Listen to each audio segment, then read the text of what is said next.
Varicose veins కి సరైన చికిత్స కోసం సంప్రదించండి ఎవిస్ హాస్పిటల్. నమస్తే రమగారు. నమస్తే జయ. రమగారు, మనకి కొన్ని దేవాలయాల్లో నిమ్మకాయలో దీపం పెడుతూ ఉంటారండి. దీనికి ఏమైనా ప్రత్యేకమైన కారణాలు ఉంటాయా? అంటే ఏ ఫలితం కోసం నిమ్మకాయలో దీపం పెడుతూ ఉంటాం? దుర్గాదేవి అనుగ్రహం కోసం పెడతారు. నిమ్మకాయ దీపం మామూలు సమయాల్లో వాటికంటే కూడా రాహుకాలంలో పెట్టడం విధానం. అవును. ఈ రాహుకాలం అంటే ఎప్పుడు వస్తుంది? రోజుకి ఒక టైం ఉంది. మంగళవారం 3 నుంచి 4:30 దాకా సాయంకాలం, ఓ పావు గంట 10 నిమిషాలు అటు ఇటుగా ఉంటుంది, 3 to 4:30. శుక్రవారం 10:30 to 12. ఈ 2 రోజుల్లోనే ప్రత్యేకంగా మనం దుర్గాదేవి కోసం పెడతాం. దీంతోపాటు అష్టమి నాడు పెట్టచ్చు. అష్టమి ఏ వారమైనా సరే, అష్టమి ఏ వారం అయితే ఆ వారానికి సరిపడిన రాహుకాలంలో చూసి పెట్టుకోవచ్చు. కానీ ఎక్కువగా ఇది మన ప్రాంతపు సాంప్రదాయంగా కనపడదు జయ. తమిళనాడులో బాగా పెడతారండి. కామాక్షి దీపం అని పెడతారు. అక్కడ పైగా రాహుకాలం వాళ్ళు పాటిస్తారు. అవును. మనకి రాహుకాలం పాటింపు మన దగ్గర ఉండదు. మనం వర్జ్యం పాటిస్తాం. వర్జ్యం ఎప్పుడుంది అని చూస్తాం. అవును. వర్జ్యం చూసుకుని పనిచేయటం మన విధానం. క్రమంగా ఏమైందంటే గ్లోబలైజేషన్లో భాగంగా ప్రపంచ దేశాలను వదిలిపెట్టినా మన రాష్ట్రాల్లోనే కొన్ని పద్ధతులు, అక్కడి నుంచి ఇక్కడికి వచ్చిన వాళ్ళు, మా పక్కింట్లో నువ్వు మీ అమ్మగారి పుట్టిలు మద్రాసు, అట్లా వాళ్ళు పాటిస్తారు. నువ్వు చెప్తావు అబ్బో రాహుకాలం, ఎందుకంటే మీరు రాహుకాలను వెళ్ళారు అందుకే మీకు పని అవ్వలేదంటే నా బుర్రలో అది ఫిక్స్ అవుతుంది. నేను మెల్లిగా రాహుకాలాన్ని పాటించడం మొదలు పెడతా. క్రమంగా మా ఇంటి సంప్రదాయం కింద మారిపోతుంది. జనరల్గా చాలా విధానాలు ఇలాగే వస్తాయి. వీటిలలో ఆహారపు అలవాట్లు, ఆహారపు విధానాలు, పూజలు, పండగలకు చేసేవి, కొత్త బట్టలు కట్టుకోవటాలు, ఇలాంటి వ్యవహారాలన్నీ కూడా ఏమనాలి, ఆధ్యాత్మికమైనవి, ధార్మికమైన విషయాలన్నీ కూడా ఇతరుల నుంచి మనం కాపీ చేసేవి, నేర్చుకునేవి, అలవరుచుకునేవి ఎక్కువగా ఉంటాయి. వాట్లల్లో మనకి వచ్చిన వాట్లలో రాహుకాల దీపం ఒకటి. భక్తి కూడా అంతే చూడు, అవి కూడా అంతే అలాగే వస్తాయి. ఈ రాహుకాల దీపం ఒక 15-20 ఏళ్ల నాడు అసలు కనపడేదే కాదు. హైదరాబాద్లో స్కందగిరిలో కామాక్షి అమ్మవారిది ఒక అమ్మవారి దేవాలయం, ఉపాలయం, అక్కడ కనిపించేవి నేను 25-27 ఇయర్స్ బ్యాక్ నేను చూశాను. తర్వాత క్రమంగా మన దగ్గర ఉన్న దుర్గాలయాల్లో కూడా కనిపించడం మొదలెట్టింది. 4, 5, 6 పెట్టేవాళ్ళు. ఇప్పుడు వేల సంఖ్యలో పెడుతున్నారు.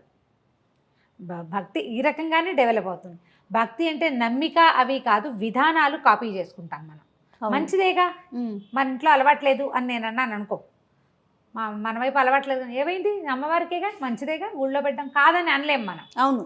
అది చేశాక మనకి ఏదైనా ఒక శుభమో ఒక సానుకూలమైనది ఒకటి కనపడింది అనుకో, ఇంకా మానబుద్ధి కాదు, అవును చేయాలనిపిస్తుంది.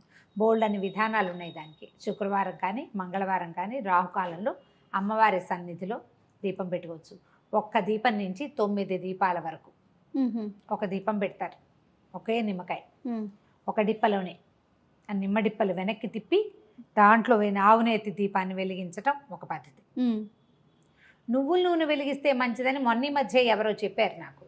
సరే మనకు ఒకటి తెలుసు, స్వధర్మ నిధనమే మంచిది, ఎందుకు వచ్చిన గోలా, కొత్త ఐడియాలు తీసుకోకూడదు అనుకున్నా. కానీ నేను ఒకటి తర్వాత 3 దీపాలు పెడతారు, 5, 9 పెడతారు. 9 దేవాలయ నియమంగా చెప్తారు. 9 పెడతారు. 9 డిప్పలు. 9 డిప్పలు పెడతారా? ఓకే. ఓ 5 కాయలు కోసి అదేలే 5ని 10 డిప్పలు తీసేసి ఒక డిప్ప పక్కన పెట్టేస్తారు. మిగతా వాటిలలో ఈ డిప్పలు వెనక్కి తిప్పిన డిప్పల్లో పెడతారు. ఒక చోట ఒక దేవాలయంలో అయితే అసలు డిప్ప వెనక్కి తిప్పకుండా నిమ్మకాయ కట్ చేయటం, దాని మీదే ఆవునేతి దీపాన్ని ఒత్తిని ఆవునేతిలో నానబెట్టారు, అది ఎత్తి పెట్టారు. ఓకే. చాలామంది ఎట్లా చేస్తారంటే విధానాలు ఒకళ్ళనొకళ్ళు కాపీ చేస్తాం కదా. ఈ నిమ్మకాయ రసం పిండేస్తారు, దాన్ని పారబోయకుండా ఆ నిమ్మ రసంతో పులిహార చేసి నివేదన పెడతారు. అమ్మవారు ఎట్లాగూ మన పసుపచ్చ అన్నం ఇష్టం, హరిద్రాన్నైక రసిక అని చెప్తారు లలితలో. ఆవిడకి హరిద్రాన్నం అంటే ఇష్టం, పసుపు అన్నం అంటే పులిహోర ఇష్టం. నిమ్మకాయ పులిహోర అమ్మవారికి నివేదన. రసం పారే ఎక్కర్లేదు, అది కూడా అమ్మ సేవలోనే వినియోగింపబడుతుంది కాబట్టి మనం ఇలా పెట్టుకోవచ్చు. రమ్మగారు, దేవాలయాల్లోనే వెలిగించాలా, ఇంట్లో కూడా పెట్టుకోవచ్చా? ఇంట్లో కూడా పెట్టుకోవచ్చు. ఆ సమయంలో పెట్టుకోవచ్చు. మనం ఎట్లా అంటే అప్పటిదాకా అభోజనంగా ఉండి, శుక్రవారం 10:30 దాకానే కదా, 10:30కి మనం ఇంట్లోనే ఓ చిన్న పీట ఏదైనా ఒక ప్రత్యేకంగా అట్టు పెట్టుకోండి. పద్ధతులే, తమిళనాడు సాంప్రదాయాలే, వాళ్ళంతా ఇట్లాగే చేస్తారు. అవును. పీట మీద చక్కగా ముగ్గేసి నిమ్మకాయలు పెట్టడానికి వీలుగా ఏర్పరచుకుని ముగ్గు మీద ఈ 9 ఇవి పెట్టుకోవటం. 9 చెప్పాక 3, 5 ఎన్నైనా పెట్టచ్చని మనం ఏదైనా ఒకటి అలవర్చుకుంటే ఇంకా దాన్ని కంటిన్యూ చేసుకోవాలి ఓకే. ఓ పద్ధతి ప్రకారం. ఇదేంటంటే మనకి జాతకాల్లో రాహుగ్రహానికి ఇబ్బందులు ఉన్నప్పుడు రాహువుకి అధిష్టాన దేవత దుర్గ, అందుకోసం ఆమెని ఆరాధించడం కోసం దుర్గా స్తవం చదువుకోవటం. దుర్గా ద్వాత్రింశమాల ఒకటి ఉంది, 32 నామాలు ఉన్నది. దుర్గా దుర్గార్తిసమని దుర్గాపద్వినివారిణి, మంచి శ్లోకం. అన్నీ దుర్గ దుర్గ దుర్గ దుర్గ వస్తాయన్నమాట. అట్లాంటివి చదువుకుని దీన్ని వెలిగించుకోవటము. తర్వాత ఈ నిమ్మకాయతోటో ఇంకో దేనితోటో ఒక పులిహార చేసి అన్న నివేదన చేయటము, దాన్ని బాగా ప్రసాదాన్ని పంచటము దాని నియమం. అది ఇప్పుడు శుక్రవారం మంగళవారం అయితే మధ్యాహ్నం 3 గంటలకి, అప్పటిదాకా భోజనం చేయకూడదు, అన్నం తినకుండా ఉండాలంటారు. 3 గంటల నుంచి 4:30 దాకా. కానీ నేను చాలా చోట్ల గమనించింది ఏంటంటే మంగళవారాలు దేవాలయాల్లోనూ శుక్రవారాలు ఇంట్లోనూ పెట్టుకుంటారు. ఓహో.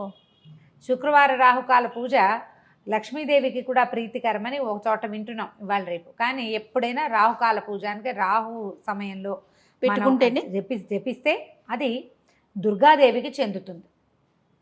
ఆ సమయంలో దుర్గని గనక పూజిస్తే అమ్మవారి దయ వల్ల రాహు గ్రహం తాలూకు మనకి అంతర్దశలలోనూ విదశలలోనూ ఎక్కడో చోట రాహు తాలూకు ప్రతాపం ఉన్నప్పుడు, మనకి ఇబ్బందులు ఉన్నప్పుడు అవి తొలగిపోవటం కోసం సాధారణంగా జాతకాన్ని ఫాలో అయ్యి చేస్తారు ఇట్లాంటివి. కాదు రమ్మగారు, పెళ్ళైన వారైనా పెళ్లి కాని వాళ్ళు ఎవరైనా చేయొచ్చు. ఎవరైనా పిల్లలకి జాతకం చూపిస్తారు, రాహుదోషాలు ఉన్నాయి, రాహుగ్రహంతో ఇబ్బందులు ఉన్నాయి, అలా చెప్పారనుకో ఏం చేయించమంటారు అంటే పరిహారం చెప్తారు, రాహుకాల దీపం పెట్టండి అంటే సులువు కదా. అవునవును. దుర్గాదేవికి సంబంధించిన స్తోత్రాలు కొన్ని చక్కగా చదువుకోవటం, నేర్చుకోవటం, దేవాలయానికి వెళ్ళి అక్కడ శ్రద్ధగా చేయటం, ఆ దీపాన్ని అమ్మవారికి చూపించడం. దుర్గా చక్కగా స్థిమితంగా కూర్చుని ఉంటుంది. అమీర్పేటలో ఉన్న దుర్గా అమ్మవారి దేవాలయంలో అయితే మంచి హడావిడిగా ఉంటుంది. అవును, బాగా ఫుల్ టైం. అప్పుడు ఏంటంటే మనకి దేవాలయంలో అయితే ఏంటంటే చక్కగా అర్చన చేసుకునే అవకాశం, సాంగంగా పూజించుకునే అవకాశం లభిస్తుంది. మనం ఇంట్లో అయితే ఏంటంటే మనకి చేతొచ్చిన పూజ చేస్తాం. అవును. సాంగ పూజ సరిగ్గా ఎట్లా కుదురుతుంది? దేవాలయంలో అయితే అర్చక స్వామి ఎవరో ఉంటారు, వాళ్ళు చక్కగా అన్నీ చెప్తారు, ఒకదాని వెనకాల ఒకటి ఏం చేయాలి లైన్ ప్రకారం మనకే వచ్చి చేసుకోగలిగితే అది ఏమీ రాదయ్యా. మనకి గుళ్ళోకి వెళ్ళలేం, ఇంట్లో చేసుకోవాలి. చక్కగా దండం పెట్టుకోండి, దీపారాధన ఒక మామూలు దీపారాధన చేసుకున్నాక అప్పుడు ఈ రాహుకాల దీపాన్ని వెలిగించి దుర్గాదేవికి సంబంధించిన ఏ స్తోత్రాన్నైనా మనం చదువుకోవచ్చు. చదువుకుని పళ్ళు పాలు తర్వాత ఇంట్లో ఉంటాం కాబట్టి పానకము వడపప్పు అలాంటివి నివేదన చేస్తే నిమ్మకాయ దీపం చాలా ఫలితం ఇస్తుందని, సమస్యలు రాహువు వల్ల వచ్చే సమస్యలు మనకి తొలగిపోతాయని చెప్తారు. ఇది ఒక మంచి ప్రయత్నం.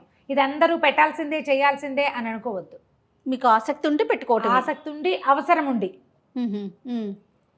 ఇది మనకి గ్రహదోషాలు ఉన్న వాళ్ళకి చాలా బాగా ఫలితాన్ని ఇస్తుంది. మామూలుగా పెట్టుకుంటే కూడా మంచిదే. మేము శుక్రవారాలు మా లెక్క ఏంటంటే ఆ 12 గంటల దాకా ఉండాలి దీపారాధన. మామూలుగా కూడా ఉంటుంది.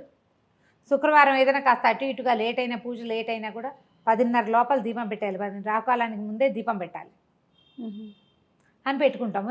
ఒక్కొక్క నియమం, మనం సింపుల్ నియమం పెట్టుకోవాలన్నమాట. మనం చేయగలగాలి కదా. ఏదైనా పెద్దది బరువు పెట్టుకోవడం సులువు, దానికోసం ఇంటిలి పాది ఇబ్బంది పడేలాగా ఉండకూడదు.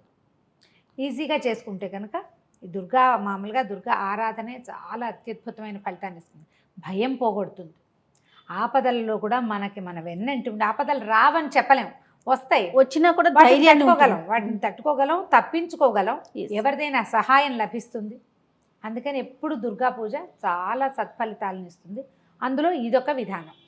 తప్పకుండా. నమస్తే. నమస్తే.